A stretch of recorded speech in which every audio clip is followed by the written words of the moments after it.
নমস্কার বন্ধুরা, সকলকে আমার চ্যানেলে স্বাগত। সেন্সাসের কাজটি খুব সহজেই কিভাবে সম্পূর্ণ করবেন সেই নিয়ে কয়েকটি ভিডিওর মাধ্যমে আমি নিয়মিত এই চ্যানেলে আপলোড করছি। আজকের ভিডিওটি হলো আমার সেন্সাস সংক্রান্ত সিরিজের থার্ড পার্টের ভিডিও। এর আগে এই চ্যানেলে আপলোড করা ফার্স্ট পার্টের ভিডিওতে আপনি পেয়ে যাবেন খুব সহজেই কিভাবে আপনি লেআউট ম্যাপ তৈরি করবেন, এবং সেকেন্ড পার্টের ভিডিওতে পেয়ে যাবেন আপনি কিভাবে খুব সহজেই লাইন নাম্বার, হাউস নাম্বার, পরিবার সংখ্যা এবং সেন্সাস গৃহ নাম্বার প্রদান করবেন। আপনারা যদি সেই ভিডিও দুটি না দেখে থাকেন, আমি ডেসক্রিপশন বক্সে লিঙ্ক দিয়ে দেবো, এবং এর পাশাপাশি আপনি এই ভিডিওর শেষে আপনি স্ক্রিনে দেখতে পাবেন সেই দুটি ভিডিওর লিঙ্ক, সেখান থেকে আপনারা দেখে নিতে পারেন। আজকের এই থার্ড পার্টের ভিডিওতে মূলত আপনাকে এই সেন্সাসের ফার্স্ট ফেজ সম্পূর্ণ করার জন্য কোন কোন 34টি প্রশ্ন আপনাকে তালিকাতে এন্ট্রি করতে হবে সেই নিয়ে বিস্তারিত আলোচনা করব। ভিডিওটি সেন্সাস সংক্রান্ত অত্যন্ত গুরুত্বপূর্ণ, তাই অবশ্যই ধৈর্য সহকারে দেখবেন, এবং ভালো লেগে থাকলে লাইক, শেয়ার এবং সেই সাথে চ্যানেলটিকে অবশ্যই সাবস্ক্রাইব করে নিতে ভুলবেন না। তাহলে চলুন আমরা বিস্তারিত জেনে নিই। দেখুন, সর্বপ্রথমে বলি, তালিকা প্রস্তুতির সময় আপনি যেভাবে বা যে স্টাইলে ডিজিটগুলি লিখবেন, অর্থাৎ 1 2 3 4 লিখবেন, সেটা এইরকমভাবে লিখতে হবে। আপনি আপনার মন মতো স্টাইলে লিখতে পারবেন না। সেন্সাস স্টাইল অর্থাৎ সেন্সাসে আপনাকে এই রকম স্টাইলে, এই রকম ফন্ট স্টাইলে আপনাকে ডিজিটগুলি এন্ট্রি করতে হবে। এবার আমরা দেখব যে কিভাবে আপনি সেন্সাসের ওই 34টি তালিকার এটা প্রস্তুত করবেন। দেখুন, আমি এখানে একটা ডেমো ফর্ম আপনাদের সঙ্গে শেয়ার করেছি। এখানে 34টা এখানে কলাম আছে। এখানে দেখুন 1 থেকে 14 হচ্ছে ফার্স্ট পেজ, এবং সেকেন্ড পেজে বাকি আরও এটা আছে, নিয়ে টোটাল 34টা এখানে সেকশন আছে। এবার প্রথমত বলি, এখানে দেখুন ভারতের জনগণনা, গৃহ তালিকা প্রস্তুতি করণ ও গৃহ গণনার প্রশ্নাবলী। এখানে দেখুন ফার্স্ট যে তালিকা মানে ফার্স্ট যে কলামটা আছে সেটা হচ্ছে লাইন নাম্বার। লাইন নাম্বার কিভাবে দেবেন, অর্থাৎ এখানে 3টে ডিজিটের লাইন নাম্বার হবে। 001 থেকে স্টার্ট হবে, এবং আপনার যত সেকশন পর্যন্ত যাচ্ছে ততদূর পর্যন্ত আপনাকে এখানে চালিয়ে যেতে হবে। এবার লাইন নাম্বার দেওয়ার পর আপনাকে দিতে হবে বাড়ির নাম্বার। এই বাড়ির নাম্বার কিভাবে এন্ট্রি করবেন আমি সেকেন্ড পার্টের ভিডিওতে অলরেডি দিয়ে রেখেছি, আপনারা দেখে নিতে পারেন।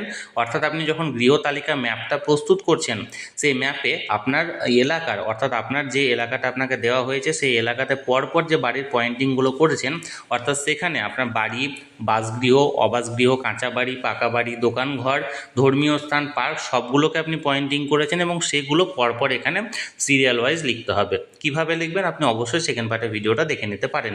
অর্থাৎ এটা 1 থেকে স্টার্ট হবে। এরপর সেন্সাস গৃহ নাম্বার, সেন্সাস গৃহ নাম্বারটা 4 ডিজিটের হবে। এখানে 0001 থেকে আপনার স্টার্ট হবে। কিভাবে বসাবেন আমি আগের ভিডিওতে দিয়ে দেখেছি, আপনারা সেখান থেকে ওটা দেখে নিতে পারেন। এরপর দেখুন সেন্সাস গৃহের মেঝে, দেওয়াল এবং ছাদের প্রধান উপাদান। অর্থাৎ আপনি যে গৃহে যাচ্ছেন বা যে গৃহটা এখানে এন্ট্রি করেছেন সেই গৃহটা, সেন্সাস গৃহটা এখানে কীরকম মেঝে, কীরকম দেওয়াল, কীরকম ছাদ। 4 নম্বর কলমটা আছে এখানে দেখুন মেঝে, মেঝের জন্য। 5 নম্বর কলমটা আছে দেওয়ালের জন্য, এবং 6 নম্বর কলমটা আছে ছাদের জন্য। এখানে কীরকম এখানে এন্ট্রিগুলো করা আছে এখানে দেখুন। 4 নম্বর মেঝেতে দেখুন এখানে দেওয়া আছে মাটির যদি হয় তাহলে ওখানে 1 বসাতে হবে, কাঠ বা বাঁশের যদি হয় তাহলে 2 বসাতে হবে, এখানে পোড়া ইটের যদি হয় তাহলে 3 বসাতে হবে, পাথর হলে 4 বসাতে হবে, সিমেন্ট হলে 5 বসাতে হবে, এবং মোজাইক বা মেঝে টালি হলে 6 বসাতে হবে, অন্যান্য হলে 7 বসাতে হবে। অর্থাৎ আপনি যে বাড়িটা বা যে সেন্সাস গৃহে যাচ্ছেন সেখানকার মেঝেটা কেমন সেটা দেখে আপনি সেই নাম্বারটা বসাবেন। অর্থাৎ ফর এক্সাম্পল যদি সেই মেঝেটা মাটির থাকে তাহলে এখানে 1 বসাবেন, সেই মেঝেটা যদি ধরুন পাথরের হয় তাহলে 4 বসাবেন, সিমেন্টের হলে 5 বসাবেন। এবার দেখুন দেওয়াল, দেওয়ালেরও এখানে বিভিন্ন রকমের এখানে অপশান দেওয়া আছে। দেওয়াল যদি ঘাস, খড়, বাঁশ ইত্যাদি দিয়ে হয় তাহলে 1 বসাতে হবে। এখানে প্লাস্টিক বা পলিথিন দিয়ে যদি হয় তাহলে 2 বসাতে হবে। এখানে মাটি বা কাঁচা ইট হলে 3 বসাতে হবে, এবং এইরকম সিরিয়াল ওয়াইজ আছে। আপনার ক্ষেত্রে যেটা প্রযোজ্য, অর্থাৎ ওই বাড়িটির ক্ষেত্রে যে নাম্বারটি প্রযোজ্য হবে সেই নাম্বারটি এখানে দেওয়ালের 5 নাম্বার সেকশানে বসাবেন। অর্থাৎ ওই পরিবার, ওই বাড়িটি এইরকম দেওয়াল। এবার দেখুন এখানে 6 নাম্বার কলমে বলছে ছাদটা কীরকম। ছাদেরও এরকমভাবে দেওয়া আছে। দেখুন এখানটায় ছাদটা যদি আপনার ধরুন এখানে দেখুন এখানে দেখা যাচ্ছে খড়, বাঁশ ইত্যাদি দিয়ে যদি হয় তাহলে 1, প্লাস্টিক বা পলিথিন দিয়ে হলে 2, এরকমভাবে দেওয়া আছে। আপনাদের ক্ষেত্রে যেটা প্রযোজ্য সেটা লিখবেন। এবার দেখুন সেন্সাস গৃহের প্রকৃত ব্যবহার নির্ধারণ করুন। অর্থাৎ গৃহটা কী অর্থে ব্যবহার করা হচ্ছে, 7 নাম্বার যে কলমটা, অর্থাৎ গৃহটা দেখুন 7 নাম্বার কলমের এখানে তালিকা দেওয়া আছে। গৃহটা বাসগৃহ হিসাবে ব্যবহার করা হচ্ছে। বাসগৃহ হিসাবে যদি ব্যবহার করা হয় তাহলে 1 বসাতে হবে ওখানে। এখানে বাসগৃহ সহ অন্যান্য ব্যবহার, অর্থাৎ বাসগৃহ আছে প্লাস তার সঙ্গে হয়তো একটা দোকান করা আছে, মুদিখানার দোকান বা অন্য কোনো দোকান, তাহলে সেক্ষেত্রে 2 বসাতে হবে। এখানে দেখুন তারপরে আরও বিভিন্ন রকম আছে, কোনো দোকান বা অফিস হলে 3 বসাতে হবে, ইত্যাদি নানা রকমের অপশান আছে, সেই অপশান অনুযায়ী আপনারা এখানে বসাবেন এবং তার নামটা দিয়ে দেবেন যে প্রকৃত ব্যবহার। অর্থাৎ 7 নম্বরে আপনি অপশানটা দিলেন যে 1 প্রযোজ্য হলো কি 2 প্রযোজ্য হলো বা 3 প্রযোজ্য হলো, এবং প্রকৃত ব্যবহারে আপনি ওটা কি ব্যবহার, অর্থাৎ বাসগৃহ না অবাসগৃহ না দোকান না বাসগৃহ সহ দোকান, সেগুলো এন্ট্রি করে দেবেন। দেখুন এখানে 8 নাম্বার কলমে দেওয়া আছে যে মানে 7 নাম্বার কলমের অপশান যদি 1 বা 2 হয়, অর্থাৎ বাসগৃহ হয় বা আপনার এখানে বাসগৃহ সহ অন্যান্য যে ব্যবহার আছে সেই ব্যবহারের মধ্যে হয়, তাহলে সেক্ষেত্রে তার মানে এখানে কোয়ালিটিটা কেমন, অর্থাৎ যে পারপাসে ব্যবহার করা হচ্ছে সে পারপাসটা মানে ব্যবহারযোগ্য কি অব্যবহারযোগ্য এটা লিখতে হবে। দেখুন আমি জুম করে আপনাদেরকে দেখাচ্ছি, এখানে 7 নাম্বার কলমের কোড যদি 1 বা 2 হয়, তাহলে সেক্ষেত্রে সেন্সাস গৃহে বর্তমান অবস্থা ভালো যদি হয় তাহলে 8 নাম্বারে আপনাকে 1 বসাতে হবে, যদি বাসযোগ্য হয় 2 এবং ক্ষতিগ্রস্ত হলে আপনাকে 3 বসাতে হবে। এবং তারপরে দেখুন 9 নাম্বার সংখ্যাতে আছে পরিবার সংখ্যা, অর্থাৎ সেই বাসগৃহে কতগুলো পরিবার এখানে বাস করছে, এখানে মানে পরপর পরিবার অনুযায়ী আপনাকে লিখতে হবে। অর্থাৎ যদি আপনার কোনো পরিবার ব্যবহার মানে বসবাস করে, তাহলে প্রথমে 001 থেকে স্টার্ট করতে হবে, 002 3 4 এইভাবে কন্টিনিউয়াস যাবে। এবার যদি কোনো প্রাতিষ্ঠানিক পরিবার হয়, প্রাতিষ্ঠানিক পরিবার বলতে যদি কোনো স্কুলের কাজে ব্যবহার করা হয় বা কোনো অফিসের কাজে ব্যবহার করা হয়, তাহলে সেক্ষেত্রে 999 এখানে আপনাকে বসাতে হবে। আশা করি বিষয়টি বুঝতে পারলেন। এরপর দেখুন 10 নম্বরে যে এটা আছে, এখানে বলেছে এই পরিবার নিয়মিতভাবে বসবাসকারী সদস্যের মোট সংখ্যা, অর্থাৎ যে পরিবারটা আপনি লিখছেন সেই পরিবারটা যদি বাসযোগ্য কারণে অর্থাৎ রেসিডেন্সিয়াল পারপাসে ব্যবহার করে, তাহলে ওই পরিবারে কজন আছে, অর্থাৎ 2 জন বা 3 জন সেখানে এন্ট্রি করবেন। এটা ম্যাক্সিমাম 2 ডিজিটের করা যেতে পারে। কিন্তু যদি এটা প্রাতিষ্ঠানিক পরিবার হয়, হয়তো ধরুন আপনার অফিস হলো বা স্কুল কলেজ হলো, তাহলে 10 নম্বরের অপশানে কিছু দেওয়ার দরকার নেই। এবার দেখুন এখানে পরিবারের তারপরের অপশানটা হচ্ছে 11 নম্বরে পরিবারের প্রধানের নাম। পরিবারের প্রধানের নাম অর্থাৎ আপনি যে পরিবারে যাচ্ছেন সেই পরিবারের হেড অফ দ্য ফ্যামিলিকে তার নামটা লিখবেন। তারপরে দেখুন এখানে 12 নম্বর বলছে যে পরিবারের প্রধানের লিঙ্গ, অর্থাৎ যার নাম লিখছেন সে পুরুষ না মহিলা সেটা লিখবেন, অর্থাৎ পুরুষ হলে এখানটায় 1 দেবেন, মহিলা হলে এখানে 2 দেবেন, এবং এখানে দেখুন রূপান্তরকারী ব্যক্তি যদি হয় তাহলে 3 দেবেন, অর্থাৎ ট্রান্সজেন্ডার যদি হয় তাহলে 3 দিতে হবে। তাহলে 12 নম্বর কলমে আপনি 1 বা 2 বা 3 এখানে পুট করবেন।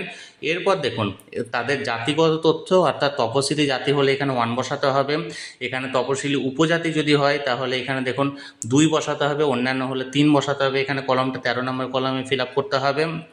এরপর 14 নম্বরে দেখুন এই গৃহের মালিকানার বিবরণ, অর্থাৎ এই গৃহটা যিনি ব্যবহার করছেন সেটা কিভাবে করছেন। এখানে এই গৃহটা যদি নিজের হয়, অর্থাৎ যিনি মালিক তার যদি নিজের নামই বাড়িটা হয়, তাহলে এখানে 1 বসাতে হবে।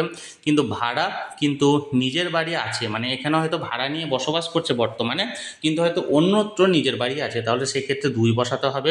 এছাড়াও পরের পেজে আপনারা যদি লক্ষ্য করেন এখানে দেখতে পাবেন, এখানে দেখুন এখানে হচ্ছে যদি ভাড়া কিন্তু অন্যত্র নিজের বাড়ি নেই, তাহলে সেক্ষেত্রে 3 বসাতে হবে, এরকমভাবে আপনাকে লিখতে হবে। এরপর দেখুন 15 নাম্বার যে কলম সেটা বলছে বসবাসযোগ্য ঘরের সংখ্যা, অর্থাৎ যে সেন্সাস গৃহে আপনি যাচ্ছেন সেই ঘরে কটা ঘর আছে, 2 যদি থাকে তাহলে 2 লিখবেন, 3 যদি থাকে তাহলে 3 লিখবেন, এইভাবে লিখতে হবে। অর্থাৎ এখানে পরিবারের সংখ্যাতে দেখুন 0 1 2 3 এইভাবে লিপিবদ্ধ করতে হবে। এবার দেখুন 16 নম্বর ফর্মে বলছে এই পরিবারে বসবাসকারী বিবাহিত দম্পতির সংখ্যা 0 1 2 3 হিসাবে আপনাকে এন্ট্রি করতে হবে।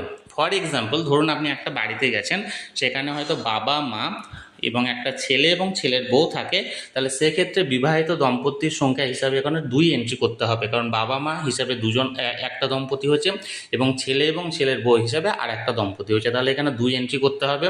আর যদি ধরুন আপনি দেখেন হয়তো শুধুমাত্র মা আছে বা বাবা আছে এবং তার সঙ্গে ছেলে বা ছেলের বউ আছে, অর্থাৎ সেক্ষেত্রে আপনাকে একটা দম্পতি অর্থাৎ 1 এখানে এন্ট্রি করতে হবে। এবার দেখুন তারপরে কলমটা হচ্ছে যে এই 17 নম্বরে যে পানীয় জলের প্রধান উৎস, অর্থাৎ যে পরিবারের কাছে আপনি গেছেন তাদের পানীয় জলের প্রধান উৎসটা কি, এখানে বিভিন্ন কোড আছে, সেই কোড অনুযায়ী আপনাকে 17 নম্বরে লিখতে হবে। দেখুন এখানে 17 নম্বরে বিভিন্ন এখানে আছে নিচের তালিকা থেকে কোড নাম্বার আপনাকে দিতে হবে, কোড দেওয়া থাকবে। এবার 18 নম্বরে বলছে পানীয় জলের উৎসটি কোথায়, অর্থাৎ যে জলটা ব্যবহার করে সেটা কোথায় আছে, বাড়ির চৌহদ্দির মধ্যে অর্থাৎ বাড়ির ভিতরে যদি থাকে তাহলে আপনাকে এখানে 1 অপশান বসাতে হবে। যদি বাড়ির চৌহদ্দির কাছে থাকে অর্থাৎ বাড়ির বাইরে আছে কিন্তু খুব কাছে আছে তাহলে 2, এবং বাড়ির বাইরে আছে এবং সেটা দূরে আছে তাহলে সেক্ষেত্রে আপনাকে 3 বসাতে হবে। এবার দেখুন 18-র পরে 19 নাম্বার হচ্ছে এই পরিবারে যে আলোর প্রধান উৎস অর্থাৎ বাড়িতে আলো আসছে সেটা কিভাবে আসছে। প্রথমত হলো যদি এখানে বিদ্যুতের কানেকশন থাকে তাহলে 1 বসাতে হবে, কেরোসিনের মাধ্যমে তারা যদি মানে বাড়িতে আলো জ্বালায় তাহলে সেক্ষেত্রে 2 বসাতে হবে, এবং পরপর লেখা আছে সেভাবে আপনারা এখানে বসাবেন। এবার শৌচালয়ের উপলব্ধতা অর্থাৎ ওই পরিবারে নিজস্ব বাথরুম বা টয়লেটের ব্যবস্থা আছে কি না। এখানে যদি হ্যাঁ হয় তাহলে কেবলমাত্র ওই পরিবারের জন্য যদি ব্যবহারযোগ্য হয় তাহলে 1, অন্য পরিবারের সাথে যুক্ত হলে 2। অর্থাৎ ফর এক্সাম্পল ধরুন আপনি ওই যে বাড়িটায় গেছেন সে বাড়িটাতে 2টো পরিবার থাকে অর্থাৎ 2 ভাই থাকে, 2 ভাই আলাদা আলাদাভাবে থাকে কিন্তু বাথরুম বা শৌচালয় একটাই আছে, তাহলে সেক্ষেত্রে আপনাকে 2 বসাতে হবে অর্থাৎ অন্য পরিবারের সঙ্গে যৌথভাবে। কিন্তু যদি একটাই পরিবার থাকে এবং একটাই বাথরুম থাকে তাহলে সেক্ষেত্রে 1 হবে। আর যদি ধরুন 2টো পরিবার থাকে ঠিকই কিন্তু 2টো আলাদা আলাদা বাথরুম থাকে তাহলেও সেক্ষেত্রে কিন্তু আপনাকে 1 বসাতে হবে। আশা করি বিষয়টি বুঝতে পারছেন। এবার দেখুন এখানটায় বলছে 21 নাম্বার কলম, যদি কলম 20-তে কোড 1 বা 2 হয় তবে এই শৌচালয়টির ধরন নিচের তালিকা থেকে আপনাকে লিখতে হবে। অর্থাৎ একটা তালিকা দেওয়া থাকবে, সেই তালিকাতে কেমন শৌচালয় আছে অর্থাৎ শৌচালয়টি কন্ডিশন কীরকম সেই অনুযায়ী আপনাকে নাম্বারিং করতে হবে। এরপর দেখুন 21 নাম্বারে বলছে 21 নাম্বারটা হলো 22 নাম্বারে বলছে বর্জ্য জলের নিকাশি কার সাথে যুক্ত। অর্থাৎ ঘরের যে মানে জলগুলো বার হচ্ছে সেই জলটা কিভাবে, যদি এখানে ধরুন নাম্বার 1 থাকে যে ঢাকা নর্দমা থাকে তাহলে সেক্ষেত্রে 1 বসাতে হবে, খোলা নর্দমা যদি থাকে 2, আর কোনো নর্দমা না থাকলে এক্ষেত্রে আপনাকে 3 বসাতে হবে। এরপর 22-এর পর দেখুন এখানে 23 নাম্বারে বলছে বাড়ির চৌহদ্দির মধ্যে জলের ব্যবস্থা আছে কি না, বাড়ির চৌহদ্দির মধ্যে স্নানের ব্যবস্থা আছে কিনা অর্থাৎ বাথরুমের ব্যবস্থা। এক্ষেত্রে বাড়ির চৌহদ্দির মধ্যে যদি থাকে তাহলে 1, চৌহদ্দির বাইরে থাকলে এক্ষেত্রে 2 বা 3 এরকম নাম্বারিংটা করা আছে, আপনারা সেইভাবে করবেন। এবার দেখুন 23-এর পর হচ্ছে 24, রান্নাঘর ও এলপিজি কানেকশান বা পিএনজি কানেকশান এর সংযোগ যদি থাকে তাহলে নিচের তালিকা থেকে আপনাকে লিখতে হবে। 24 নম্বরের এখানে একটা নিচের তালিকা আছে, আমরা একবার শেয়ার করে দিই। দেখুন এখানে বলছে যে 24 নম্বরে যে রান্নাঘরেই রান্না যদি হয় তাহলে সেক্ষেত্রে কীভাবে রান্না হয়, এলপিজি পিএনজি যদি হয় 1, এলপিজি পিএনজি রান্নার গ্যাসের সংযোগ যদি না থাকে তাহলে 2, এবং বাড়ির মধ্যে রান্না হয় কিন্তু রান্নাঘরে যদি রান্না না হয় তাহলে সেইভাবে এখানে পয়েন্ট করা আছে, সেই অনুযায়ী আপনারা 24 নম্বরের এখানে কলামটা আপনারা ফিল আপ করবেন। এবার 24 নম্বরের পরে দেখুন এখানে এবার 25 নম্বর বলছে যে রান্নার ব্যবহৃত প্রধান জ্বালানি কী। রান্নার ব্যবহৃত প্রধান জ্বালানি যদি কলমে 1 থেকে 6-এর মধ্যে থাকে তাহলে সেক্ষেত্রে কোড দিতে হবে, অর্থাৎ গ্যাস ট্যাস যদি না থাকে বা থাকে তাহলে সেক্ষেত্রে এটা এন্ট্রি করতে হবে। এবার দেখুন 26 নম্বর সিরিয়ালে বলছে রেডিও বা ট্রানজিস্টার আছে কিনা, যদি রেডিও বা ট্রানজিস্টার থাকে তাহলে হ্যাঁ লিখতে হবে। তো এবং কটা আছে, রেডিও সেট 1, রেডিও থাকলে 1 হবে, মোবাইল বা স্মার্টফোন থাকলে 2 হবে, অন্য কোনো যন্ত্রের মাধ্যমে থাকলে 3 বা 4 হবে। এবার দেখুন টেলিভিশনের বিষয়, টেলিভিশন যদি থাকে এখানে তাহলে হ্যাঁ হবে, মানে বিনামূল্যে, মানে ওদের কীরকম কানেকশান আছে, বিনামূল্যে দূরদর্শন বা ডিটিএইচ থাকলে 1 হবে, মানে যেটা ফ্রি ডিটিএইচ যদি থাকে তাহলে 1 হবে, যদি পেড থাকে তাহলে কীরকম পেড সেই অনুযায়ী এখানে আপনাকে করতে হবে।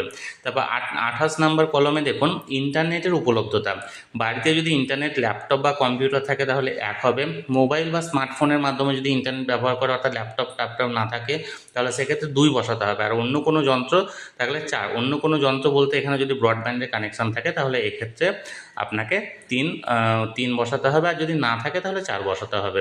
এবার ল্যাপটপ বা কম্পিউটার যদি থাকে তাহলে হ্যাঁ মানে 1, আর না থাকলে 2 বসাতে হবে। এবার দেখুন টেলিফোন এবং মোবাইল ফোন বা স্মার্টফোন নিচের তালিকা থেকে আপনাকে লিখতে হবে, এখানে একটা নিচের তালিকা দেওয়া থাকবে, সেই তালিকা অনুযায়ী আপনারা এখানে লিখবেন মানে কোন পয়েন্টে ব্যবহার করা হচ্ছে। এবার 31 নম্বরে দেখুন সাইকেল এবং স্কুটার, মোটরসাইকেল বা মোপেড বলছে নিচের তালিকা থেকে কোড নাম্বার দিন। এখানে কোড নাম্বার অনেকগুলো আছে, এখানে আপনারা দেখে নেবেন। দেখুন নিচের তালিকাতে সাইকেল বা স্কুটার, মোটর যদি সাইকেল থাকে তাহলে 1, স্কুটার বা মোটরসাইকেল থাকলে বা মোপেড থাকলে 2, দুটোই যদি থাকে 3, কোনোটা না থাকলে 4, এরকমভাবে আপনাকে এন্ট্রি করতে হবে।